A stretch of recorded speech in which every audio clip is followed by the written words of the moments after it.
Hello! Êtes-vous prêt pour embarquer pour ce nouveau voyage littéraire? J'espère que oui. Quant à moi, je suis prête et impatiente d'embarquer avec vous pour commencer ce nouveau chapitre du roman Ewi Anka.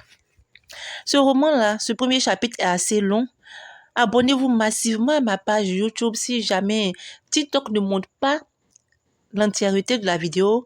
Vous pouvez toujours prendre la suite de cette vidéo sur ma page YouTube Lecture paisible. Nous commençons donc. Ewi Anka, chapitre 1. Anka et Jean-Michel devisaient joyeusement. Il y avait juste 2 jours qu'ils étaient rentrés au pays. Depuis de longues années, Jean-Michel Zuon roulait sa bosse en Europe. Il n'avait guère eu envie de revenir auprès des siens. Il avait un boulot qui lui plaisait. Il gagnait bien sa vie et s'était même acheté un petit appartement en France où il s'était installé en définitive 3 ans seulement avant l'arrivée d'Anka. Et c'était ce dernier qui l'avait persuadé de venir un peu revoir son pays natal et de songer à y rester. Oh, cela n'avait pas été facile, mais Anka et Jean-Michel avaient fini par tomber d'accord. Et ils avaient pris le même avion. Jean-Michel ayant eu envie de faire un tour à Tukuzu, à l'église de Papa Nouveau, Anka lui demanda de le déposer dans son village qui se trouvait sur le même chemin. Le journalisme était pour Jean-Michel une vocation. Il n'avait au départ pas fait d'études pour cela, mais un matin, la pratique de ce métier s'imposa à lui. Il fit le tour de plusieurs journaux en vain. Il décida donc de suivre des cours par correspondance. Quand il eut fini, il demanda à un journal finlandais à l'époque, il habitait en Finlande, de le prendre comme stagiaire, ce qui fut fait. Les rubriques et articles qu'on lui confiait furent tellement appréciés qu'un journal anglais le débaucha. Quelques années après, il se retrouva en Belgique où on lui confia la rubrique des phénomènes étranges. Là-bas aussi, ses papiers firent sensation. C'est alors qu'un mensuel français spécialisé dans les phénomènes paranormaux lui offrit un véritable contrat en or. Il accepta et ne fut pas déçu. Au cours d'une conférence sur les phénomènes étranges et les rites en Afrique, il fit la connaissance d'Anka. Ce dernier avait été avec un autre étudiant de son école délégué pour assister à cette conférence à laquelle, du reste, avaient pris part beaucoup d'Ivoiriens. Pendant le cocktail offert par les organisateurs lors de la clôture de la conférence, par le plus grand des hasards, Zuon et Anka s'étaient retrouvés côte à côte et avaient entamé une discussion. Ils s'étaient alors rendus compte qu'ils venaient du même pays. Ils avaient en se quittant échangé leur adresse et ce fut le début d'une grande amitié. Anka, fit Jean-Michel Zuon, tu me disais hier que tu m'annoncerais une grande nouvelle ce matin. J'attends toujours. Ah oui, c'est vrai. Il y a un problème dont je voulais te parler depuis longtemps, mais j'hésitais. Tiens, pourquoi hésitais-tu? Avant qu'Anka ait eu le temps de répondre, Jean-Michel poussa un cri.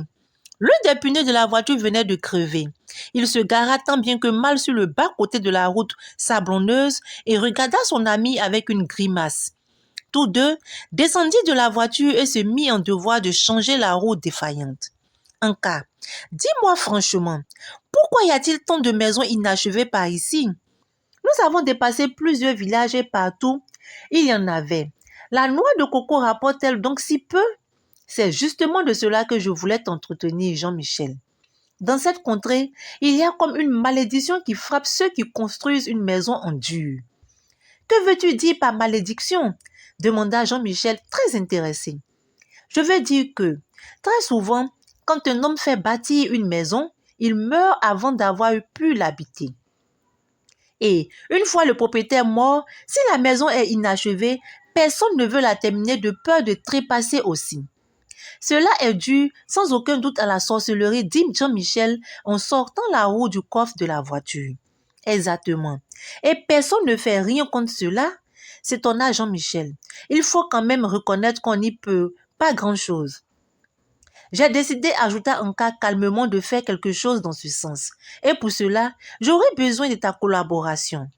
Je ne suis pas exorciste, moi, fit en riant l'ami d'Anka. Tu n'y es pas du tout. Ce que je veux, c'est que nous écrivions un roman-reportage sur le sujet. Ce serait extraordinaire. Figure-toi qu'une université américaine m'avait récemment suggéré d'écrire un tel ouvrage qui l'intéresserait pour son département d'ethnosociologie. C'était pour cela surtout que j'allais à Tukuzu. Tu sais bien quel est l'impact des églises africaines syncrétiques sur le paranormal. Mais dis-moi, un peu comment tu vois concrètement ton projet avec moi? Eh bien, dès que je commencerai à travailler, j'entreprendrai aussi la construction d'une maison. S'il y a des sorciers dans ma famille, ils ne l'admettront pas et essayeront de me tuer. S'il n'y a rien et que les autres décès furent de simples coïncidences, il ne m'arrivera rien. Ce dont je suis presque certain, c'est qu'il y a des sorciers et qu'ils ne me rateront pas. Alors, pourquoi une telle entreprise? En cas, si le péril est déjà si évident, parce que j'ai besoin d'attirer la curiosité des gens d'ailleurs sur nos sorciers qui, découverts, cesseront de sévir. Si je meurs, tu feras d'abord un article sur moi et puis, par la suite, tu écriras le roman. L'idée d'écrire ce roman m'enthousiasmait au plus haut point, mais si tu dois laisser ta vie, je ne suis plus d'accord. Jean-Michel, ne fais pas l'idiot. Tu tiens là la chance de ta vie pour rendre service à une partie de la nation. Depuis que nous nous connaissons, c'est la première fois que je te demande de m'aider et tu veux m'opposer un refus? En cas, je ne tiens pas à avoir ta mort sur la conscience. Tu n'as qu'à prendre tes dispositions avant de commencer la maison. Et ceux qui ne peuvent ni ne veulent prendre leurs dispositions, qu'adviendra-t-il d'eux? L'Aladien, en général, n'est pas habitué aux gris-gris, aux amulettes. Il a oublié jusqu'au culte de ses ancêtres, s'étant tout entier donné à la religion chrétienne. Ce qui, paradoxalement, ne l'empêche pas quand même, il le peut, de supprimer son voisin, dit Jean-Michel. Il ne s'est donc pas tant que cela donné au christianisme. Je sais. Mais quand l'Aladien n'est pas sorcier et qu'il s'est donné au christianisme, c'est jusqu'à la mort. Pourquoi cet engouement pour les églises syncrétiques alors? C'est un problème très sérieux dont nous ne pouvons discuter ce matin. Cependant, sache que cette ruée vers la religion ariste et autres religions du même genre est surtout venue du fait que l'Église catholique, trop rigide, brimait certains fidèles. Avec les églises syncrétiques, ils retrouvaient un peu leurs racines, leurs habitudes, tout en gardant la croyance en Christ. Résume-moi quand même ton projet, demanda Jean-Michel. Nous écrirons une partie de l'ouvrage tous les deux, chacun apportant comme base les enquêtes et anecdotes qu'il aurait sur le sujet. Si je meurs, tu écriras l'histoire de ma modeste vie. Et pour les droits d'auteur, devrais-je m'adresser au cimetière? Raya Jean-Michel, non. Tu les verseras à ma femme et à mes enfants. Mais tu n'es pas encore marié. Et si tu meurs avant, je ne mourrai pas sans descendance. Ce n'est pas possible. Voilà qui me rassure, s'écria Jean-Michel. Je sais maintenant que je t'ai encore pour plusieurs années. Jean-Michel, dis en cas d'un air grave, jure-moi que tu ne parleras pas de ce dont nous venons de nous entretenir à âme qui vive avant que nous ne l'ayons décidé d'un commun accord. Je le jure. Ne fais-tu donc plus confiance? Si je te fais confiance, je voulais simplement être débarrassé d'un doute. Maintenant que je sais que j'avais raison de compter sur ta discrétion. Es-tu sûr au moins que ta mort servirait à quelque chose? J'en suis convaincu, affirma Anka. Tout en discutant, ils avaient remplacé le pneu. Ils reprirent leur place à bord de la voiture et repartirent. Jean-Michel était un peu triste. Et si Anka mourait réellement? Et si après lui les choses ne changeaient pas? Puisque Anka estimait qu'il fallait essayer, pourquoi ne pas adhérer à son projet? Il regarda son ami. Celui-ci ne paraissait pas affecté par la perspective éventuelle de laisser sa vie dans cette entreprise. Peut-être Anka était-il totalement inconscient ou ne croyait-il pas du tout à la sorcellerie. Nul ne pouvait jouer sa vie à pile ou face s'il savait ce à quoi il s'exposait. Jean-Michel savait qu'il n'obtiendrait pas de reddition de la part d'Anka. Il n'essayait donc pas de le dissuader de mettre son funeste projet à exécution. Nous sommes presque arrivés chez moi, dit Anka. J'aurais voulu te présenter à ma mère, mais vu le projet que nous avons en commun, cela est impossible. En effet, si je meurs au moment où tu viendras recueillir les témoignages, elle te verra et te reprochera d'avoir été mon complice au lieu de m'amener à renoncer à l'édification de cette maison. Tu as raison. J'espère seulement qu'un jour, elle et moi ferons connaissance par hasard ailleurs. Je serai à Tukuzo jusqu'à ce soir, mon ami. Je ne m'arrêterai donc pas ici au retour. Tu sais où me trouver à Abidjan. Donne-moi de tes nouvelles très rapidement. Réfléchis bien à cette histoire de maison. Bien, Jean-Michel, salut. La voiture s'arrêta pile devant la cour de Becker, la mère d'Anka. Ce dernier eut le temps de la montrer du doigt à Jean-Michel avant qu'il ne le redémarrât. La mère d'Anka, en effet, en entendant le bruit du moteur, était sortie pour voir qui arrivait. Elle n'espérait pas un visiteur, mais plutôt une lettre d'Anka qu'on aurait confiée à un agent de la salle de Palme pour elle. Becker resta un instant médusé en voyant Anka venir à elle. Elle courut se jeter contre lui. Mon Dieu, Anka était de retour. Pourquoi ne l'avait-il pas prévenu de son arrivée au village se demanda-t-elle. Becker et Anka se regardaient. La mère, toute maculée de manioc, n'avait pu résister à l'envie de serrer contre elle le fils bien-aimé qui lui revenait de loin. « Oh, Po, dit Becker à Anka, viens, rentrons. Nous n'allons tout de même pas rester debout dans la rue comme cela. Oui, mais allons à la maison, dit Anka. Bizarrement, il se sentait ému jusqu'aux larmes. Pendant les 5 ans qu'il avait passés au pays des Blancs, il n'avait cessé de penser à sa mère. Mais il ne savait pas que le fait de la revoir l'ébranlerait à ce point. « Woya, Badjoche, ta mère est là ?» cria Becker à travers la palissade de bambou à la fille de la cousine. « Dis-lui que son fils Anka est arrivé. » Toute l'allégresse du monde semblait vibrer dans la voix de Becker. Négligeant la chaise que lui apportait sa mère, Anka s'assit à même le sol sur le sable marin dont on en avait recouvert le sol de la cour. Il poussa un soupir, celui qui exhale un cœur qui enfin a trouvé ce qu'il désire. S'étant un peu remis de ses émotions, Anka demanda à sa mère si elle allait bien. « Eh mon fils, ça va un peu, » répondit-elle, « surtout maintenant que tu es là. Tu sais, ton oncle Ovi est mort. » Becker renifla. Les femmes aladiens ont les larmes faciles. Même après des années, le seul souvenir d'un mort leur arrache autant de larmes qu'au jour du décès.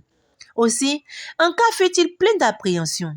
Comme sa mère avait commencé, elle était capable de se rappeler tous les êtres aimés qu'elle avait perdus et de pleurer pendant des heures. Or, ce n'était précisément pas de tristesse qu'Anka avait besoin. Heureusement, Becker se ressaisit. Elle raconta à son fils ce qui l'avait marqué durant ses années d'absence. Pour finir, elle lui fit cette confidence. « J'ai prié pour que tu n'épouses pas une femme blanche là-bas. » Anka éclata franchement de rire. Sa mère ne changerait jamais. Même si éprouvée par les durs travaux champêtres et le cours du temps, elle avait maigri et montrait une tête blanchissante, elle était demeurée la même. Anka, dit la mère, le soleil est haut dans le ciel. Tu vas manger et aller à la plage. Je vais continuer le travail du manioc. Je ne mangerai pas sans toi. Finis ton manioc. Lave-toi et nous verrons, rien ne presse, répondit avec détermination le fils. Hé, tu es comme ton père. Dieu est son âme. À propos, ce soir, il faudra aller t'incliner sur sa tombe. Comme vous les enfants qui avez été à l'école des Blancs, n'écoutez jamais ce qu'on vous dit, tu n'en feras qu'à ta tête. Non, je sais que toi, tu es raisonnable. À peine avait-elle fini de parler que Becker vit sa cousine Waon faire irruption dans la cour en criant sa joie de revoir Anka.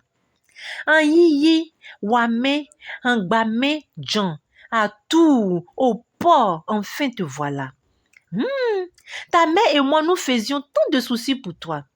Savoir son fils dans ce pays où, dit-on, les gens se promènent avec des pistolets et tuent sans raison, vraiment, c'est difficile à supporter. Et puis, ce froid qui transforme les êtres en blocs de glace. De toute façon, tu ne pouvais que nous revenir, Dieu ne dort pas. Wahon s'assit sur le sable près d'Anka. Elle continua à parler. Cette femme était légendaire pour sa volubilité. Tu n'es pas marié au moins, s'enquit-elle. Non, s'enquit Anka amusée. Hein? Tu as bien fait. Ce ne sont pas les femmes qui manquent ici. Nous pouvons t'en choisir une. Elle n'aura rien à envier à vos femmes de la ville qui, impudiques, le visage recouvert de peinture, papillonnent d'homme à homme à la recherche de l'on ne sait quoi. Surtout toi qui viens d'arriver de France, avec ta prestance et la situation que tu auras, tu es victime de tout indiqué pour ces sanctions. Sacrée tante Waron, dit Anka en riant. À t'entendre, les jeunes filles de la ville ne sont rien d'autre que des vampires. C'est la vérité, mon enfant. Protesta Waron. Restes-tu au village encore longtemps? Non, répondit Anka. Je repasse cet après-midi. Je dois commencer un stage lundi, mais je suis sûre que ma mère ne me libérera que demain. Becker jubilait. Elle savait que son fils trouverait très vite un emploi. Il était technicien en économie rurale.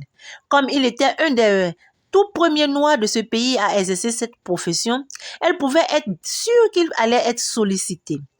Il aurait un beau bureau et une jeune vampire comme secrétaire. Becker se mit à rêver. La voix de son fils la ramena à la réalité. Mais ce qui m'ennuie, c'est que l'on va certainement m'enfermer dans un bureau avec de la paperasse, dit Anka.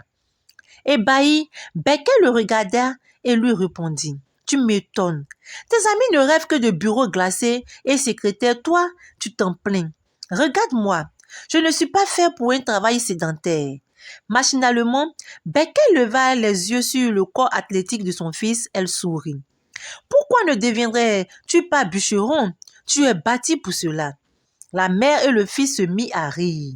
La discussion était close. D'ailleurs, il était temps de déjeuner. Anka goûtait avec plaisir au plat dont il avait longtemps été privé. Sa mère l'observait à la dérobée avec attendrissement, s'attendant à ce qu'il se plaignît de la sauce trop pimentée. Mais le jeune homme ne manifestait rien. Anka promenait plutôt son regard sur toute la cour. La case de sa mère était couverte de paille fraîchement stressée. Il pensa qu'il avait eu raison de se dire que la première des choses qu'il ferait en arrivant au pays, c'était de faire bâtir une maison. Il y avait ici assez de place pour cela. Après avoir bu un dernier verre d'eau fraîche, Anka se retourna vers sa mère. Mais, avec mon premier salaire, je commencerai à faire construire une maison pour toi et moi, ici même. Non, mon fils, protesta la mère alarmée. Tu es bien trop jeune pour faire construire une maison et surtout, pas pour nous deux. Attention, à l'œil des sorciers, ils t'en veulent déjà assez comme cela. Anka n'insista pas. Il savait qu'il reviendrait à la charge. Il se leva, emportant les assiettes vides sans tenir compte des cris de reproche de sa mère. Comment lui faire comprendre à cette bonne femme que, même si lui, Anka, était un homme, il était avant tout son enfant et qu'un enfant doit aider sa mère? Anka chaussa ses sandales et se dirigea vers les cocotiers à la recherche d'un peu de fraîcheur pour une sieste réparatrice. Il fut interpellé par un groupe de personnes qui discutaient. Il s'en approcha et les salua. Il s'étendit sur un pan de son grand pagne, se recouvrit de l'autre et se mit à compter les branches du cocotier sous lequel il se reposait, pour trouver rapidement le sommeil. Au crépuscule, la froideur de la brise marine réveilla Anka.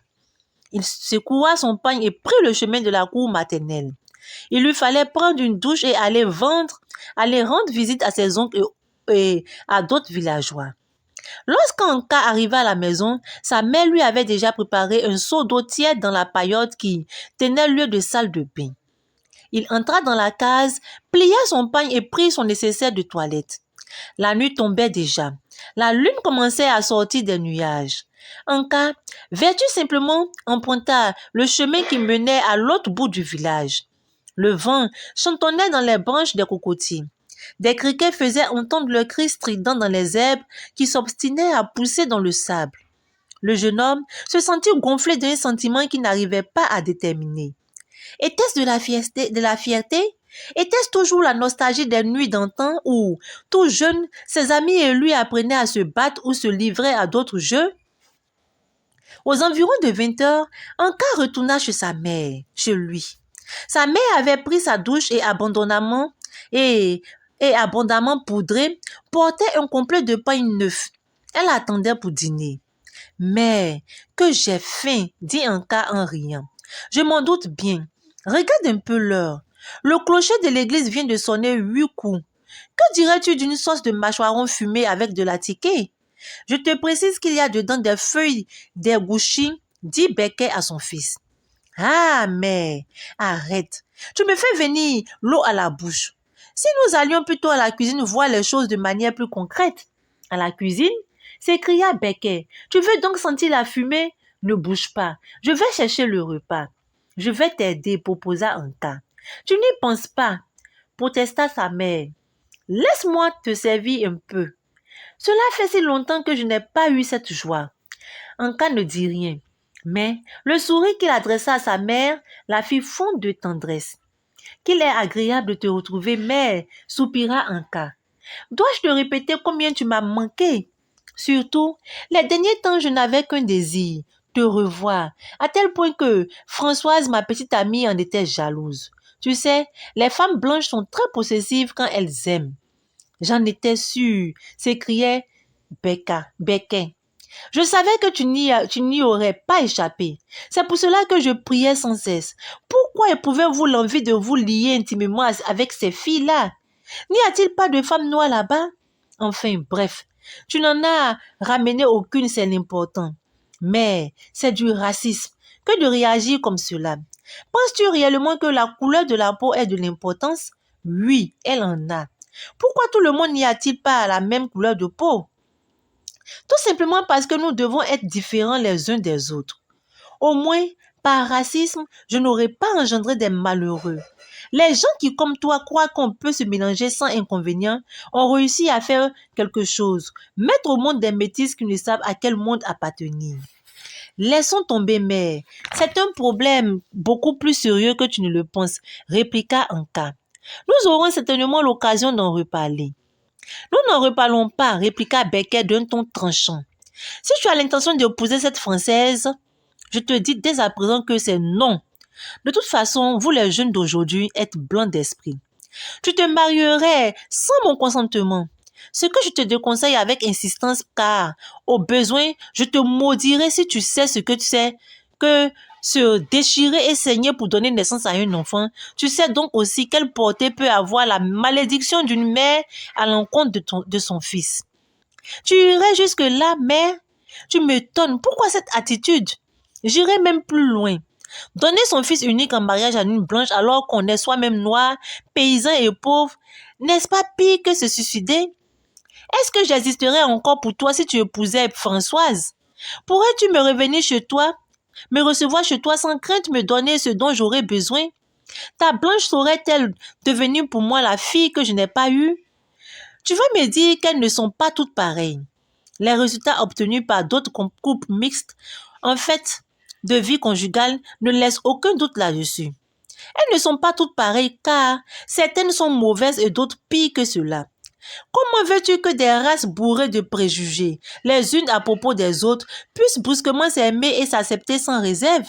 Ce n'est pas possible, répondit Becket. En cas, ce chapitre est clos. Autrefois, vous protestiez l'aide financière que vous apportaient les blanches pour les épouser. Maintenant que vous bénéficiez assez souvent de l'aide de l'État, vous vous dites amoureux d'elle. Et puis, ce qu'il y a de curieux, c'est qu'elle n'aime et ne pousse que ceux d'entre vous qui sont promis à un bel avenir. Ingénieurs, médecins, professeurs, pourtant, on dit qu'il y a là-bas en Europe des noirs balayeurs de rue, ouvriers, etc. Ces dames auraient pu en épouser quelques-uns. Il paraît que c'est à la grande école universitaire que ces femmes vous voient. Mais, en allant à l'école, ne rencontrent-elles pas ces balayeurs? Je leur reconnais une qualité. Elles sont courageuses, car il n'est pas facile à n'importe qui d'abandonner son pays, ses parents et amis et suivre sur un continent lointain un homme dont on ne sait finalement pas grand-chose. Une fois sur place, elles sont bien vite délaissées au profit de femmes noires ou alors battues et humiliées. Mais cela n'empêche pas de nouvelles de se marier avec d'autres noirs. Pas si courageuses que cela puisqu'elles finissent par se suicider, puis remarquer tante Waon qui n'avait rien perdu de la conversation. Elle était chez elle, mais ses oreilles se trouvaient chez sa cousine Becket. La mère d'Anka regarda une fois de plus son fils soupira. Pourquoi Pourquoi ne manges-tu plus? Demanda-t-elle, la sauce va refroidir. Anka ne dit rien. Il soupira aussi et se remit à manger. Oui, il y avait eu Françoise, mais elle était restée à Paris. Elle savait depuis toujours qu'il ne saurait être question de mariage entre eux et qu'un jour il rentrerait en Afrique pour de bon. Quoi qu'en pensât sa mère, Anka était persuadée que Françoise l'avait aimée. Non, Becker ne pouvait comprendre. Becker et son fils rentraient de la plantation. Ils marchaient en discutant. Anka promenait son regard sur les fleurs jaunes qui poussaient spontanément ça et là. Le soleil couchant leur donnait un éclat particulier. Déjà, les habitants de ces bois se préparaient à la nuit. Anka pensa à son père. Son image s'était un peu estompée dans la mémoire du jeune homme, mais pas sa silhouette. Comment oublier cette taille imposante, le charme qui se dégageait de cet homme charme qui avait dès l'adolescence fait de lui la coqueluche des jeunes filles de son époque. Anka ne pouvait non plus oublier les cheveux de son père. Il les avait naturellement bouclés et on eût dit qu'il avait gardé les cheveux avec lesquels il était né. Le fils de Becker avait beaucoup aimé les mains de son père. Elles étaient grandes, avec des doigts très longs, et les paumes en étaient si blanches qu'il semblait au jeune enfant qu'était alors Anka que son père ne s'était jamais sali les mains. Son père était un homme gai et un conteur de talent. Anka revit les veillées au coin du feu qu'organisait celui-ci presque toutes les fins de semaine quand les vacances scolaires les ramenaient tous au village. Anka se dit qu'ils avaient été heureux ensemble, ses parents et lui, jusqu'à ce que son père s'en allât. C'était un dimanche, il avait été brusquement tiré de son sommeil et emporté par un de ses oncles, tandis que sa mère et ses tantes pleuraient. Il avait compris ce qui se passait, seulement au cimetière. Personne n'avait voulu lui dire que c'était son père qui avait rendu l'âme. Pour lui éviter un choc psychologique et le fait de découvrir que ce cadavre qu'on mettait en terre était votre père, c'était moins traumatisant peut-être. Ces vacances-là avaient marqué Anka, l'avaient prématurément mûri. Anka dit tout à coup Becker, en remarquant le silence de son fils, « À quoi rêves-tu » ? À mon père, répondit Anka prudemment, de peur d'éveiller quelque chose dans le cœur de sa mère. Oui, Anka, il faut penser à lui, le pauvre homme, tué par les gens de sa famille. Pourquoi? Parce qu'il avait su, avec son modeste traitement de fonctionnaire, de commis, construire une concession, créer cette cocoterie de plusieurs hectares et notre plantation de culture vivrière. Mais pourquoi veux-tu que ce soit les gens de sa famille qui l'aient tué? Il a pu mourir de mort naturelle. Tais-toi, répliqua Becker avec force. Garde-toi de contester les faits révélés par les morts eux-mêmes. Qu'appelles-tu mort naturelle?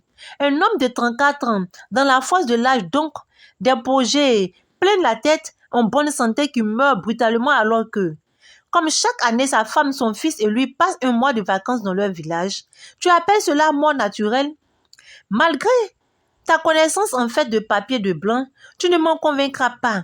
Je te conseille en passant de te souvenir que tu es noir, africain. Comment, mère, puis-je oublier que je suis noir? Apparemment, cela est impossible, mère. Avec le raisonnement que tu me tiens là, je suis tentée de penser le contraire. Attends-nous, mon fils. Je dois préparer le dîner, répondit la mère. Ton père était un brave homme. Je n'ai jamais eu envie de me remarier. Il y a des gens qui ne se remplacent pas. Ton père t'aimait beaucoup, tu sais. Il tenait à te voir faire de grandes études. Je vais te faire une confidence. Nous étions venus au village pour construire une grande maison, en dur, pour notre retraite. Il avait même montré les plans au chef de famille. 15 jours après, la mort naturelle le surprit. Alors, mère, je ne comprends pas pourquoi tu ne veux pas que je construise cette maison, dit Anka. Je me dois de continuer l'œuvre de mon père à tout prix, même au péril de ma vie. Anka, mon enfant, tu n'y es pas du tout. L'endroit où tu comptes ériger ta maison est ma cour, pas celle de ton père. Et, ce faisant, ce n'est plus d'un côté que viendraient les ennuis, mais de deux. Tu aurais d'un côté la famille de ton père et de l'autre ma famille. Laissons donc tomber cette histoire de maison. Ah, au fait, ce soir, c'est ta tante Waon qui va nous régaler. Au menu, crabes, frites, à l'huile de coco et poulet grillé accompagné d'attiéké et de bananes. Je sens que la lutte va être serrée ce soir. La mère et le fils étaient arrivés au village. Des curieux les observaient cachés derrière leur palissade de bambou. Cela faisait bien longtemps qu'on n'avait plus vu Becket aussi rayonnante. Et puis, quel garçon c'est encore? Il était bien le fils de son père. Je vais te mettre de l'eau à la douche, proposa Becket à son fils. Pendant ce temps, je m'occupe de tes provisions. Quand tu seras prêt, tu iras dire au revoir à tes oncles et j'en profiterai pour me laver à mon tour. N'accepte ni repas ni boisson, mon enfant. D'accord, mère, que le ciel me donne une femme comme toi, répondit Anka. Anka ouvrit la porte de la case et se prépara à aller se laver. Becket lui sourit et alluma le feu pour préparer la tiéké qu'il devait emporter le lendemain. L'heure du dîner avait sonné. Anka et sa mère étaient prêts, mais ils attendaient le signal de Waon.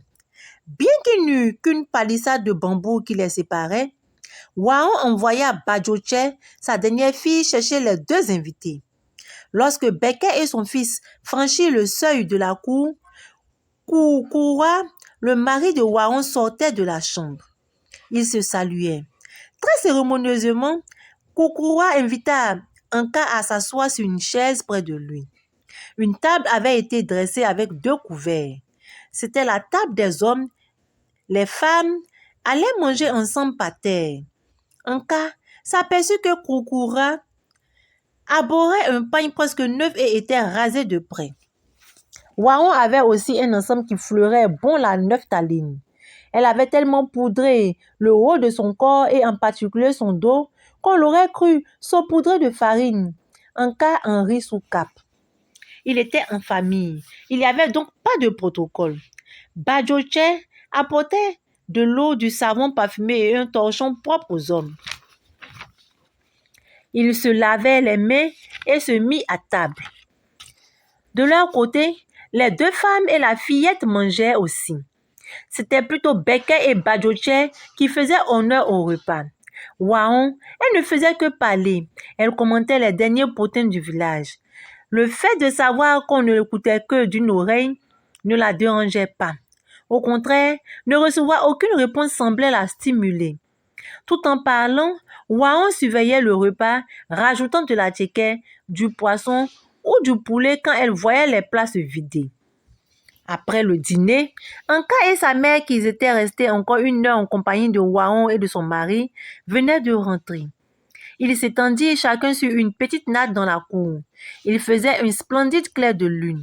Ainsi, dit Becket de son fils, « Tu pars demain en ville. Tu vas me manquer, tu sais. » « Moi aussi, mère, je me sentirai seule sans toi après ces 2 jours passés ici. Je suis contente de savoir que tu as obtenu une place pour commencer à travailler. Dieu n'abandonne pas les orphelins et les veuves. C'est donc vrai. Le mois prochain, ta tante Waon et moi serons absentes du village en même temps. Les 2 grandes filles de Waon ont eu l'idée de se retrouver enceintes presque au même moment et elles doivent accoucher bientôt. Donc, Waon se rendra auprès de Nser et moi j'irai chez Ronron.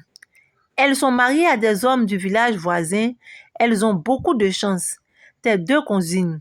Le mari de Nser est infirmier et celui de Ronron, instituteur. Après leur accouchement, Nser va rejoindre sa belle-sœur à Abidjan pour apprendre la dactylo.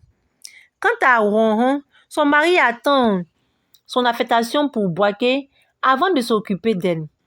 Ils doivent partir très prochainement et il lui payera des cours de couture une fois sur place. Et Badjoche, questionna Anka. Oh, elle est encore bien jeune. Elle se présentera au certificat d'études primaires dans 1 an, répondit Becket. J'espère que d'ici là, tu seras casé parce que cet enfant t'a été gardé par ta tante Waon. Je sais que tu ne la refuseras pas. Je n'ai pas de sœur et Waon, qui est ma cousine germaine maternelle, n'a-t-elle aussi que des frères. C'est donc comme si elle et moi étions des sœurs. Ce que tu feras pour elle sera pour moi. Et que tu ne l'auras fait. Ne refuse pas de prendre Bajoche avec toi un jour. Tu peux quand même l'aider financièrement si tu veux. Mais je prendrai Bajoche, soit sans crainte.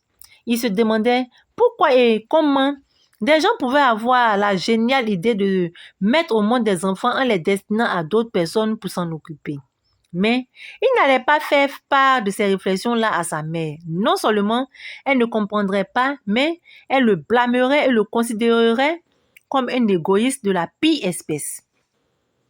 Restait aussi à savoir si d'ici l'année prochaine, il aurait rencontré l'âme sœur.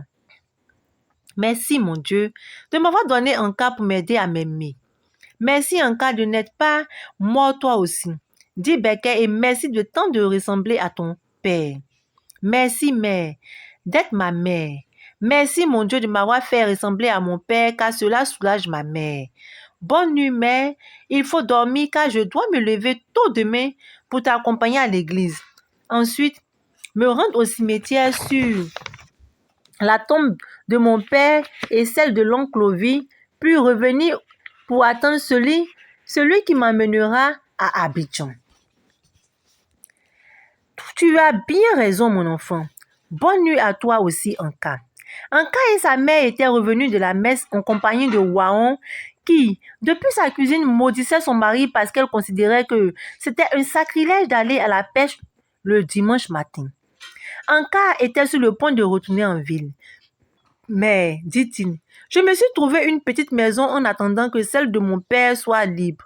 Tu sais, qu'elle était louée par quelqu'un. Mon ami et cousin Joseph dit que c'est de l'argent à retirer de la location de toute la concession que j'ai vécue durant les 2 dernières années de mon séjour en France. Ce n'est pas totalement faux, fit Becket. Seulement, il a fallu que j'y ajoute l'argent de la cocoterie pour faire les 60 000 francs que Joseph t'expédiait tous les mois quand tu n'avais plus ta bourse. D'ailleurs, j'ai eu beaucoup de mal à récupérer cette maison. Tes cousins et leur mère avaient voulu me l'arracher. À la mort de ton père, lorsque tu entrais au collège, l'intervention de personnes influentes s'était avérée nécessaire et j'ai bien peur qu'ils ne te nuisent par la sorcellerie à ce propos même des années après. Écoute, mère, s'énerva Anka. Ces histoires de sorcellerie, tu sais ce que j'en pense, bien sûr. Cela existe, mais je n'ai pas peur. Je reprends la concession tout entière de mon père et non plus la seule maison où je compte vivre. Le terrain lui appartient. Les 6 logements qui sont dessus aussi. Je suis son seul enfant. Sa famille l'a éliminé parce qu'il s'enrichissait. Parfait. Toi, à 26 ans, tu t'es retrouvée veuve avec un fils de 12 ans. Tu avais déjà perdu 3 enfants. Et tu veux qu'on continue à vivre dans la médiocrité à cause des sorciers de la famille? Anka, je n'ai que toi. Même si je voulais braver ces gens, ce ne serait pas de toi que je me servirais comme appât. Récupère les biens de ton père si tel est ton désir, mais de grâce, renonce à ton projet de faire construire une maison pour nous. Il faut que tu en fasses bâtir d'abord une pour tes oncles. Tu songeras ensuite à nous-mêmes, sinon ils te tueront. C'est justement ce que je veux. Voilà 10 ans que nous avons choisi d'évoluer. L'indépendance ne doit pas être un vain mot. Si nous affranchissons du joug colonial, il faut aussi que nous dépassions nos coutumes négatives. Pourquoi veux-tu que toi et moi, qui avons souffert pour que je devienne ce que je suis aujourd'hui, continuions à dormir dans une case infestée de moustiques et que ceux qui nous ont regardés indifférents vivent notre calvaire soient les premiers à jouir du résultat de nos peines? Jamais je n'accepterai cela, jamais. Dussé-je en mourir? Becket se tut. Elle savait qu'elle ne saurait obliger son fils à changer d'avis. Il était têtu comme sa mère. Becket se leva comme pour cacher sa défaite et alla chercher des bagages de son fils.